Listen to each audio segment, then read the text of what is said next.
Bem-vindos ao canal Audiobooks em PTBR. Se inscreva para fazer parte dessa comunidade. Torne-se membro e tenha acesso a benefícios exclusivos, como acesso antecipado aos vídeos. Dê um like nesse vídeo e comente o que achou. Muito obrigada e boa leitura. Livro Harry Potter e o Prisioneiro de Azkaban. Autora J.K. Rowling. Lido por Camila Saboia. Capítulo 3. O Noitebus Andante. Harry já estava bem distante quando se largou em cima de um muro baixo na rua Magnólia, uma rua curva de prédios geminados, ofegante com o esforço de arrastar o malão. Sentou-se muito quieto, ainda espumando de raiva, escutando o galope desenfreado do seu coração. Mas depois de uns 10 minutos sozinho, na rua escura, uma nova emoção se apoderou dele. O pânico. De qualquer maneira que ele considerasse o caso, ele nunca se vira em situação pior. Estava perdido, sozinho, no escuro mundo dos trouxas, absolutamente sem ter aonde ir. E o pior era que acabara de executar um feitiço sério, o que significava que quase certamente seria expulso de Hogwarts. Violara tão flagrantemente o decreto que limitava o uso de magia por menores que se surpreendeu que os representantes do Ministério da Magia não tivessem caído em cima dele ali mesmo. Harry estremeceu e olhou para os dois lados da rua Magnólia. O que ia lhe acontecer?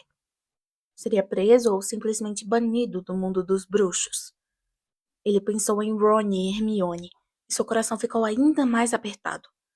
Harry tinha certeza de que, se fosse criminoso ou não, Ron e Hermione iriam querer ajudá-lo agora. Mas os dois estavam no exterior, e com Edwiges ausente, ele não tinha meios de entrar em contato com os amigos. E tampouco tinha dinheiro dos trouxas. Havia um ourinho na carteira que guardara no fundo do malão, mas o resto da fortuna que seus pais tinham lhe deixado estava depositado em um cofre no Banco dos Bruxos em Londres, o Gringotts. Ele jamais conseguiria arrastar o malão até Londres. A não ser que... Ele olhou para a varinha que ainda mantinha segura na mão. Se já for expulso, seu coração agora batia dolorosamente depressa, um pouco mais de magia não iria fazer mal a ninguém. Tinha a capa da visibilidade que herdara do pai, e se encantasse o malão para torná-lo leve como uma pena, amarrasse a vassoura e voasse até Londres. Então poderia retirar o resto do dinheiro do cofre e... começar uma vida de proscrito. Era uma perspectiva terrível, mas não podia ficar sentado naquele muro para sempre, ou ia acabar tendo que explicar à polícia dos trouxas o que estava fazendo ali, na calada da noite, com um malão cheio de livros de bruxaria e uma vassoura. Harry tornou a abrir o malão e empurrou as coisas para um lado à procura da capa da visibilidade. Mas antes de apanhá-la, endireitou o corpo de repente e olhou mais uma vez a toda a volta. Um formigamento estranho na nuca o fizera sentir que estava sendo observado. Mas a rua parecia deserta e não havia luz nos grandes prédios quadrados. Ele tornou a se curvar para o malão, mas quase imediatamente se endireitou, a mão apertando a varinha. Não ouvira, sentira alguma coisa. Alguém ou alguma coisa estava parado no estreito vão entre a garagem e a grade atrás dele. Harry apertou os olhos para enxergar melhor a passagem escura. Se ao menos aquilo se mexesse, então ele saberia se era apenas um gato sem dono ou outra coisa qualquer. Lumos, murmurou Harry, e apareceu uma luz na ponta de sua varinha que quase o cegou. Ele levantou a varinha acima da cabeça e as paredes encrostadas de seixos do número 2 de repente faiscaram.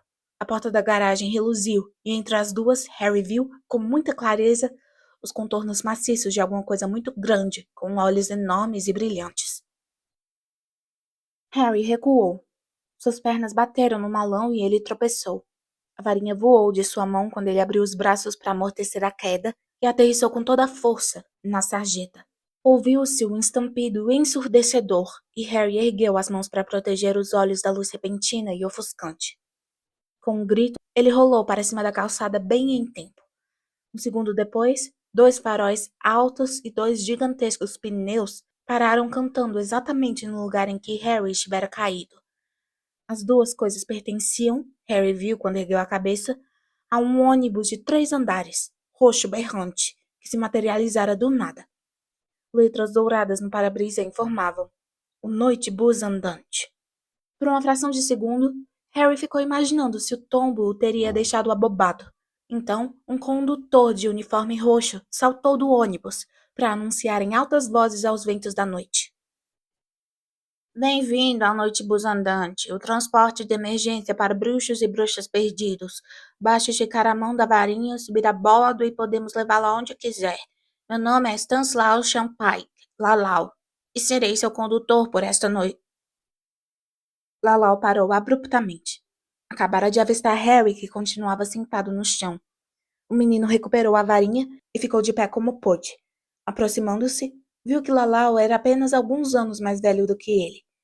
Tinha 18 ou 19 anos no máximo, grandes orelhas de abano e uma grande quantidade de espinhas. O que é que você está fazendo aqui? Perguntou Lalau, pondo de lado sua pose profissional. Caí, respondeu Harry. E por que foi que você caiu? Caçoou Lalau. Não caí de propósito, respondeu Harry, incomodado. Uma perna de seu jeans se rasgara e a mão que ele estendera para aliviar a queda estava sangrando. De repente, ele se lembrou por que caíra e se virou depressa para o lado, para ver a passagem entre a garagem e a cerca. Os faróis do Noitebus agora a inundavam de luz, e ela estava vazia. O que é que você está olhando? Perguntou Lalau. Havia uma coisa grande e escura, respondeu Harry, apontando hesitante para a abertura. Parecia um cachorro, mas enorme. Harry olhou para Lalau, cuja boca estava entreaberta. Com um certo constrangimento, Harry viu seu olhar se deter na cicatriz de sua testa. O que é isso na sua testa? Perguntou Lalau de repente. Nada, apressou-se a dizer Harry, achatando os cabelos em cima da cicatriz. Se os funcionários do Ministério da Magia estivessem à sua procura, ele não ia facilitar a vida deles. Qual é o seu nome? Insistiu Lalau. Neville Longbottom, respondeu Harry, com o primeiro nome que lhe veio à cabeça. Então, este ônibus, emendou ele depressa na esperança de desviar a atenção do rapaz. Você disse que vai a qualquer lugar? Isso aí, respondeu Lalau orgulhoso. Qualquer lugar que você queira, desde que seja em terra. É imprestável debaixo da água. Aqui, disse ele, outra vez desconfiado. Você fez sinal pra gente parar, não fez? Esticou a mão da varinha, não esticou? Claro, confirmou Harry depressa. Escuta aqui, quanto custaria me levar até Londres? 11 ciclos, mas por 14 você ganha chocolate quente e por 15 um saco de água quente e uma escova de dentes da cor que você quiser. Harry remexeu outra vez no malão, tirou a bolsa de dinheiro e empurrou um ourinho na mão de Lalau. Ele e o rapaz então ergueram o malão com a gaiola de edviges equilibrada na tampa e subiram no ônibus. Não havia lugares para a pessoa sentar. Em vez disso, havia meia dúzia de estrados de latão ao longo das janelas protegidas por cortinas. Ao lado de cada cama, ardiam velas em suportes que iluminavam as paredes revestidas de painéis de madeira. Na traseira do ônibus, uma bruxa miúda usando toucas de dormir murmurou. Agora não, obrigada, estou fazendo uma conserva de lesmas. E voltou a dormir. Você fica com essa aí? Cochichou Lalau, empurrando o malão de Harry para baixo da cama logo atrás do motorista, que se achava sentado em uma cadeira de braços diante do volante. Este é o nosso motorista, Ernesto Prang. Este aqui é o Neville Longbottom, Ernesto.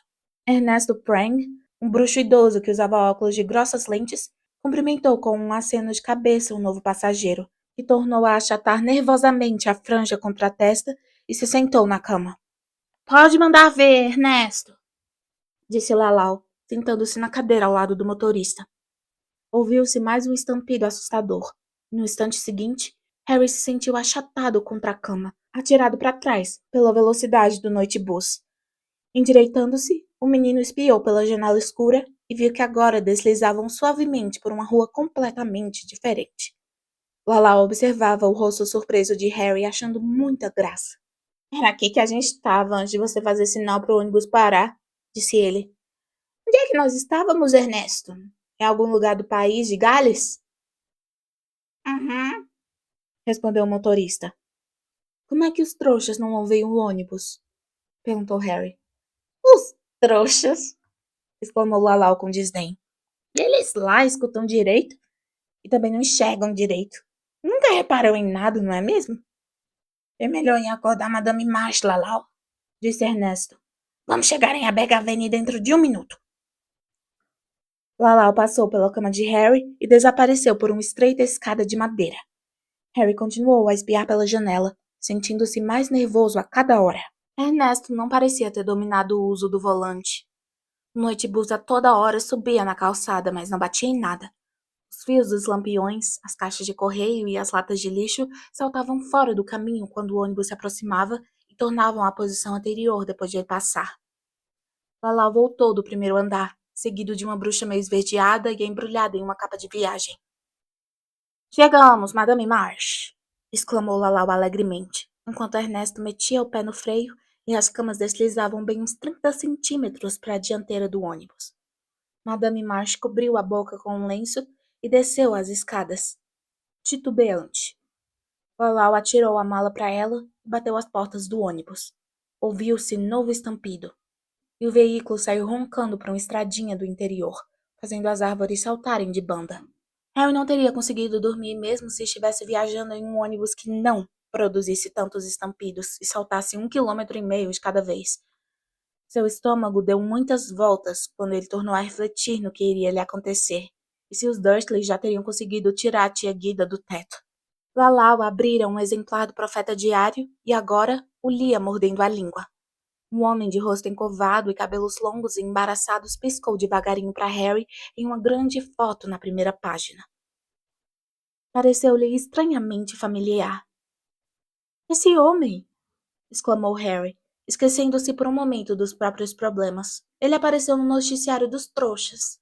Lalau virou para a primeira página e deu uma risadinha. Sirius Black, disse, confirmando com a cabeça. Claro que apareceu no noticiário dos trouxas, Neville. Por onde você tem andando? E deu uma risadinha de superioridade ao ver o olhar vidrado no rosto de Harry, rasgou a primeira página e entregou-a ao garoto. Você devia ler mais jornal. Harry ergueu a página diante da luz e leu. Black ainda foragido. Sirius Black, provavelmente condenado da pior fama já preso na fortaleza de Azkaban, continua a escapar da polícia, confirmou hoje o Ministério da Magia. Estamos fazendo todo o possível para recapturar Black, disse o ministro da Magia, Cornélio Fudge, ouvido esta manhã. E pedimos à comunidade mágica que se mantenha calma. Fudge tem sido criticado por alguns membros da Federação Internacional de Bruxos por ter comunicado a crise ao primeiro-ministro dos trouxas. Bem, na realidade eu tinha que fazer isso, ou vocês não sabem, comentou Fudge, irritado. Black é doido. É um perigo para qualquer pessoa que o aborreça, seja bruxo ou trouxa. O primeiro-ministro me garantiu que não revelará a verdadeira identidade de Black. E vamos admitir, quem iria acreditar se ele revelasse? Enquanto os trouxas foram informados apenas de que Black está armado com uma espécie de varinha de metal que os bruxos usam para se matar uns aos outros, a comunidade mágica vive no temor de um massacre como o que ocorreu há 12 anos, quando Black matou 13 pessoas com um único feitiço. Harry olhou bem dentro dos olhos sombrios de Sirius Black, a única parte do rosto encovado que parecia ter vida. O menino jamais encontrara um vampiro, mas vira fotos nas aulas de defesa contra as artes das trevas, e Black, com a pele branca como cera, se parecia muito com um. Carinha sinistro, não é mesmo? Comentou Lalau, que estivera observando Harry enquanto lia. Ele matou 13 pessoas? Admirou-se Harry, devolvendo a página a Lalau. Com um feitiço? É isso aí, bem na frente de testemunhas e tudo, plena luz do dia. Armou uma confusão do caramba, não foi, Ernesto? Uhum, confirmou Ernesto sombriamente. Lalau girou a cadeira de braços, cruzou as mãos às costas a fim de olhar melhor para Harry. Black foi um grande partidário de você sabe quem, disse ele. De quem? Do Voldemort? Disse Harry sem pensar. Até as espinhas de Lalau ficaram brancas. Ernesto deu tal golpe de direção que uma casa de fazenda inteira teve que saltar pro lado para fugir do ônibus. Você ficou maluco? Gritou Lalau. Pra que você foi dizer o nome dele? Desculpa, apressou-se a dizer Harry. Desculpa, eu me esqueci. Se esqueceu, exclamou Lalau com a voz fraca. Caramba, meu coração até desembestou. Então Black era partidário de você sabe quem? Repetiu Harry, como se pedisse desculpas. É, confirmou Lalau, ainda esfregando o peito. É, isso aí. Dizem que era muito chegado a você sabe quem. Em todo caso, quando o pequeno Harry Potter levou ao melhor sobre você sabe quem, Harry, nervoso, achatou a franja na testa outra vez. Todos os partidários de você sabe quem foram caçados, não foi assim, Ernesto? A maioria deles sacou que estava tudo acabado. Você sabe quem tinha desaparecido e o pessoal ficou na moita. Mas o Sirius Black não. Ouvi dizer que ele achou que ia ser o vice quando você sabe quem assumisse o poder. Em todo caso, eles cercaram Black no meio de uma rua cheia de trouxas e o cara puxou a varinha e explodiu metade da rua. Atingiu um bruxo e mais uma dúzia de trouxas que estavam no caminho. Uma coisa horrorosa. E sabe o que foi que Black fez depois? Lalau continuou num sussurro teatral. Que? Perguntou Harry. Deu uma gargalhada. Ficou ali parado, dando gargalhadas. E quando chegaram os reforços do Ministério da Magia, ele acompanhou os caras sem a menor reação, rindo de se acabar. Porque ele é maluco, não é, Ernesto? Ele não é maluco? Se ele ainda não era quando foi pra Azkaban, agora é. Comentou Ernesto com sua voz arrastada. Eu preferia estourar os miolos a pisar naquele lugar. Mas acho que é bem feito, depois do que ele aprontou. Tiveram uma trabalheira para abafar o caso, não foi, Ernesto? Disse Lalau. Ele mandou a rua antiga para o espaço e matou todos aqueles trouxas. E foi mesmo que falaram que tinha acontecido, Ernesto? Explosão de gás, resmungou Ernesto. E agora ele anda solto por aí, comentou Lalau, examinando mais uma vez a cara encovada de Black na foto do jornal. Ninguém nunca fugiu de Azkaban, não é mesmo, Ernesto? Não sei como foi que ele fez isso. É de apavorar, hein? E olha só, não acho que ele tivesse muita chance contra aqueles guardas de Azkaban, hein, Ernesto? Ernesto sentiu um arrepio repentino. Vamos mudar de assunto, Lalau. Esses guardas de Azkaban me dão até dor de barriga. Lalau largou o jornal com relutância e Harry se encostou na janela do noitebus, sentindo-se pior que nunca. Não podia deixar de imaginar o que Lalau iria contar aos passageiros nas próximas noites. Você soube o que aconteceu com aquele Harry Potter? Mandou a tia pelos ares. Ele viajou aqui no noitebus com a gente, não foi mesmo, Ernesto? Estava tentando se mandar. Ele, Harry Potter, tinha infringido as leis dos bruxos igualzinho ao Sirius Black. Fazer tia Guida virar balão seria suficiente para ir parar em Azkaban? Harry não sabia nada sobre a prisão dos bruxos, embora todo mundo que ele já ouvira falar daquele lugar o fizesse no mesmo tom de medo. Hagrid, guarda-caça de Hogwarts, passaram 2 meses lá ainda no ano passado. Harry jamais esqueceria a expressão de terror no rosto do amigo quando lhe disseram aonde ia. E Hagrid era uma das pessoas mais corajosas que Harry conhecia. O noitebus corria pela escuridão, espalhando para todo lado moitas de plantas, latas de lixo, cabines telefônicas e árvores. E Harry continuava deitado, inquieto e infeliz, em sua cama de penas. Passado algum tempo, Lalau se lembrou de que Harry pagara pelo chocolate quente, mas derramou-o no travesseiro do garoto quando o ônibus passou bruscamente de Anglesey para Aberdeen. Um a um, bruxos e bruxas de roupa de dormir e chinelos desceram dos andares superiores e desembarcaram do ônibus. Todos pareceram satisfeitos de descer. Finalmente, Harry foi o único passageiro que restou. Muito bem então, Neville, disse Lalau batendo palmas. Em que lugar de Londres você quer ficar? No beco diagonal, respondeu Harry. É pra já, segura firme aí. Bang! E na mesma hora, o noitebus estava correndo pela rua Charing Cross como uma trovoada. Harry se sentou e ficou observando os edifícios e bancos se espremerem para sair do caminho do veículo. O céu estava um pouquinho mais claro. Ele tentaria passar despercebido por umas 2 horas. Iria ao Gringotts no instante em que o banco abrisse, depois iria embora. Para onde ele não sabia muito bem. Ernesto fincou o pé no freio e o noitebus parou derrapando diante de um bar pequeno de aparência mal cuidada, o Caldeirão Furado, nos fundos do qual havia a porta mágica para o beco diagonal. Obrigado, disse Harry a Ernesto.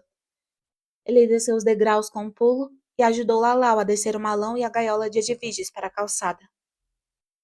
Bem, disse Harry. Então tchau. Mas Lalau não estava prestando atenção. Ainda parado à porta do ônibus, arregalava os olhos para a entrada sombria do Caldeirão Furado. Ah, aí está você, Harry! Exclamou uma voz. Antes que Harry pudesse se virar, sentiu uma mão segurá-lo pelo ombro. Ao mesmo tempo, Lalau gritou. Caramba! Ernesto, corre aqui! Corre aqui! Harry ergueu a cabeça para o dono da mão em seu ombro e teve a sensação de que um balde de gelo estava virando dentro do seu estômago. Desembarcara diante de Cornélio Fudge, o ministro da magia em pessoa. Lalau saltou para a escada ao lado deles. Que nome foi que o senhor chamou Neville, ministro? Perguntou ele excitado. Fudge, um homenzinho gorducho, vestindo uma longa capa de risca de giz, parecia enrigelado e exausto. Neville? Repetiu ele, franzindo a testa. Este é Harry Potter. Eu sabia! Gritou Lalau radiante. Ernesto! Ernesto! É o Harry Potter! Estou olhando para a cicatriz dele. Bem, disse Fudge, irritado. Muito bem. Fico satisfeito que o Noitebus tenha apanhado Harry, mas ele e eu precisamos entrar no Caldeirão Furado agora. Fudge aumentou a pressão no ombro de Harry e o menino sentiu que estava sendo conduzido para o interior do bar. Um vulto curvo segurando uma lanterna apareceu à porta atrás do balcão. Era Tom, o dono encarquilhado e sem dentes do bar hospedaria. O senhor encontrou, ministro! Exclamou Tom. Quer alguma coisa para beber? Cerveja, conhaque? Talvez um bule de chá, disse Fudge, que continuava segurando Harry. Ouviram-se passos que arranhavam o chão e gente ofegante atrás deles. Lalau e Ernesto apareceram, carregando o malão de Harry e a gaiola de Edviges, olhando para os lados, excitados. Por que você não nos disse quem era, hein, Neville? Disse Lalau, sorrindo, radiante para Harry, enquanto o cara de coruja do Ernesto espiava muito interessado por cima do ombro do ajudante. E uma sala reservada. Por favor, Tom. Pediu Fudge enfaticamente. Tchau, disse Harry, infeliz, a Lalau e Ernesto, enquanto Tom encaminhava Fudge, com um gesto, para um corredor que se abria atrás do bar. Tchau, Neville, disse Lalau se retirando. Fudge conduziu Harry por um corredor estreito, acompanhando a lanterna de Tom até uma saleta. Tom estalou os dedos, um fogo se materializou na lareira e, fazendo uma reverência, ele se retirou do aposento. Sente-se, Harry, começou Fudge, indicando a poltrona junto à lareira. Harry obedeceu, sentindo arrepios percorrerem seus braços, apesar da lareira acesa. Fudge despiu a capa de risca de giz, atirou-a a um lado, depois suspendeu as calças do seu terno verde garrafa e se sentou em frente a Harry. Eu sou Cornélio Fudge, Harry, ministro da magia. Harry já sabia disso, é claro. Vira Fudge antes. Mas, como estava usando a capa da invisibilidade do pai na ocasião, Fudge não devia saber disso. Tom, o dono do bar hospedaria, reapareceu, com um avental por cima do camisão de dormir, trazendo uma bandeja com chá e pãezinhos de minuto. Pousou a bandeja entre Fudge e Harry e saiu, fechando a porta ao passar. Muito bem, Harry, disse Fudge, servindo o chá. Não me importo de confessar que você nos deixou preocupadíssimos. Fugir da casa dos seus tios desse jeito. Eu já tinha até começado a pensar, mas você está são e salvo, e isso é o que importa. Fudge passou manteiga em um pãozinho e empurrou o prato para Harry. Coma, Harry. Sua cara é de quem não está se aguentando em pé. Agora, você vai ficar satisfeito em saber que cuidamos do infeliz acidente com a senhorita Guida Dursley. 2 funcionários do Departamento de Reversão de Feitiços Acidentais foram mandados à Rua dos Alfeneiros há algumas horas. A senhorita Dursley foi esvaziada e sua memória é alterada. Ela não lembra mais nada do acidente. E isso é tudo. Não houve danos. Bud sorriu para Harry por cima da borda da xícara de chá, como faria um tio examinando um sobrinho querido. Harry, que não conseguia acreditar no que estava ouvindo, abriu a boca para falar. Não conseguiu pensar em nada para dizer e tornou a fechá-la. Ah, você está preocupado com a reação de seus tios. Bom, não vou negar que eles estão muitíssimo aborrecidos, Harry, mas se dispuseram a recebê-lo de volta no próximo verão, desde que você passe em Hogwarts as férias de Natal e da Páscoa. A língua de Harry se soltou. Eu sempre passo em Hogwarts as férias de Natal e da Páscoa. Não quero nunca mais voltar à Rua dos Alfeneiros. Vamos, vamos. Tenho certeza de que você vai pensar diferente depois que se acalmar, disse Fudge em tom preocupado. Afinal, eles são sua família. E tenho certeza de que, bem lá no fundo, vocês se querem bem. Não ocorreu a Harry corrigir Fudge. Continuava esperando ouvir o que ia lhe acontecer em seguida. Então agora só falta, disse Fudge, passando manteiga em um segundo pãozinho. Decidir onde é que você vai passar as 2 últimas semanas de férias. Sugiro que alugue um quarto aqui no Caldeirão Furado e... Espera aí, falou Harry sem pensar. E o meu castigo? Fudge piscou os olhos. Castigo? Eu desobedeci à lei, disse Harry. O decreto que proíbe o uso de magia aos menores. Ah, meu caro menino, nós não vamos castigá-lo por uma coisinha à toa como essa, exclamou Fudge, agitando o pãozinho com impaciência. Foi um acidente. Nós não mandamos ninguém para Azkaban por fazer a tia virar um balão. Mas isso não batia com os contatos que Harry tivera anteriormente com o Ministério da Magia. No ano passado, recebi uma notificação oficial só porque um elfo doméstico largou um pudim no chão da casa do meu tio, disse ele a Fudge, franzindo a testa. O Ministério da Magia disse que eu seria expulso de Hogwarts se acontecesse mais um caso de magia por lá. A não ser que os olhos de Harry o enganassem, Fudge, de repente, parecia pouco à vontade. As circunstâncias mudam, Harry.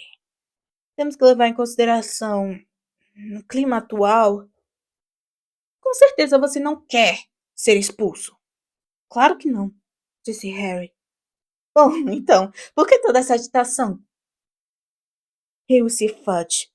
Agora, coma mais um pãozinho, enquanto vou ver se Tom tem um quarto para você. Fudge saiu da saleta e Harry ficou observando-o se retirar. Havia alguma coisa muito estranha acontecendo ali.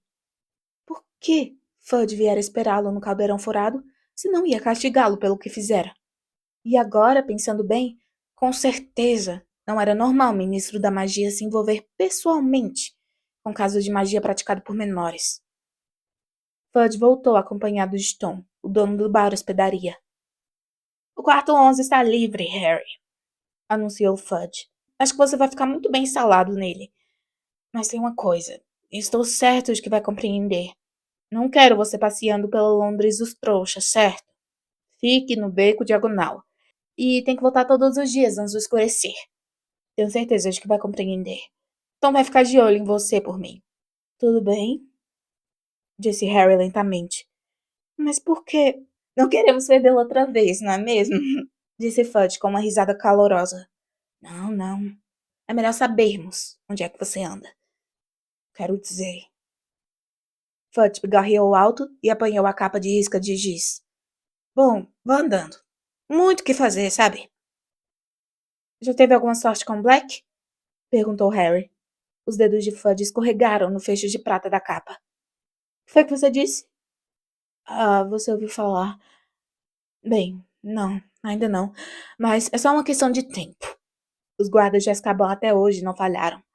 E nunca os vi tão furiosos. Fudge estremeceu ligeiramente. Então, vou dizendo até logo. Ele estendeu a mão e Harry, ao apertá-la, teve uma ideia repentina. Ah, ministro, posso perguntar uma coisa? Com toda certeza, disse Fudge com um sorriso. Bom, em Hogwarts, os alunos do terceiro ano podem visitar Hogsmeade. mas os meus tios não assinaram meu formulário de autorização. O senhor acha que poderia? Fudge pareceu constrangido. Ah, respondeu. Não, não, sinto muito, Harry, mas não sou seu pai nem seu guardião. Mas o senhor é o ministro da magia, disse Harry ansioso. Se o senhor me desse autorização? Não, sinto muito, Harry, mas regras são regras, disse Fudge sem entusiasmo. Talvez você possa visitar Hogsmeade no ano que vem. De fato, acho melhor você nem ir. Bem, vou andando. Aproveite a sua estada aqui, Harry. E com um último sorriso e um aperto de mão, Fudge deixou a saleta. Tom, então, adiantou-se sorridente para Harry. Se o senhor quiser me acompanhar, Sr. Potter. Já levei suas coisas para cima. Harry o seguiu por uma bela escada de madeira, até uma porta com uma placa de latão de número 11, que Tom destrancou e abriu para ele. Dentro, havia uma cama muito confortável, uma mobília de carvalho muito lustroso, uma lareira em que fogo crepitava alegremente e encarraptada no alto do armário. Edviges! Exclamou Harry. A coruja muito branca deu estalinhos com o bico e voou para o braço de Harry. Coruja muito inteligente a sua, disse Tom rindo. Chegou uns 5 minutos depois do senhor. Se precisar de alguma coisa, Sr. Potter, por favor, é só pedir. Ele fez outra reverência e saiu. Harry ficou sentado na cama durante muito tempo, acariciando, distraído, as penas de Edviges. O céu visto pela janela foi mudando rapidamente de um céu escuro e aveludado para um cinzento metálico e frio. Depois, lentamente, para um rosa salpicado de ouro. Harry mal conseguia acreditar que abandonara a Rua dos Alfeneiros havia apenas algumas horas, que não fora expulso e que, agora, tinha diante de si 2 semanas inteiras sem os Dursley. Foi uma noite muito estranha, Edviges, bocejou ele. E sem nem ao menos tirar os óculos, ele se largou em cima do travesseiro e adormeceu.